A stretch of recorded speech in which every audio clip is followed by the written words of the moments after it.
So, good afternoon po. Pag-isa ng beta po, no? Pakita ko na lang tong huling gawa ko ngayon. So, medyo free na tayo ngayon. Medyo makarelax tayo ng konti ngayon and then masikaso natin yung mga alaga natin sa taas. So, ito yung huli nating order. Ano ito? Hamster tank. So, pang-hamster siya. Order sa atin ni Madam, repeat order sa atin ni Madam. Hamster tank niya. And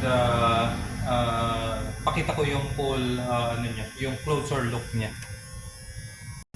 So, ito po yung hamster tank ni Madam. And as you can see po, meron tayo ditong water basin. Idea din ni Madam yan. Siya na rin po ang nag-suggest sa akin yan.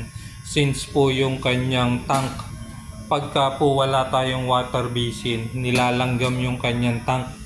So, naisipan niya na maglagay kami ng water basin. So, yung main tank niya, ipapatong dito sa may water basin. As you can see po, nilagyan ko siya ng tubig. Kasi tinetest leak ko ito. So, dalawa ito, tinetest leak ko kung papasok doon yung tubig sa may aquarium. So far so good naman siya. Walang leak. So, okay po. Marami na po na-order si ma'am na ganito.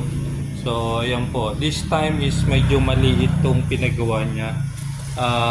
Actually, nasa ano ito, 5 gallons yung tank. And then, yung kanyang water basin. Ayan po. Yung water basin natin, pwede mo lagyan ng ano yan. Kasi dati nilagyan namin ng ano, ng shrimp, dwarf shrimp. And then, dwarf sagittaria sa paligid. So, just to avoid lang yung ants. Yan, good idea po ni Madam yan. And then, nilagyan ko na rin po ng takip. So, ito po, yung screen niya. Cover niya. Yan, for protection sa mga cats din.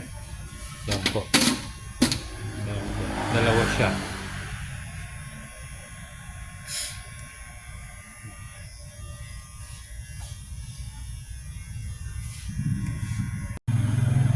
So, ito po.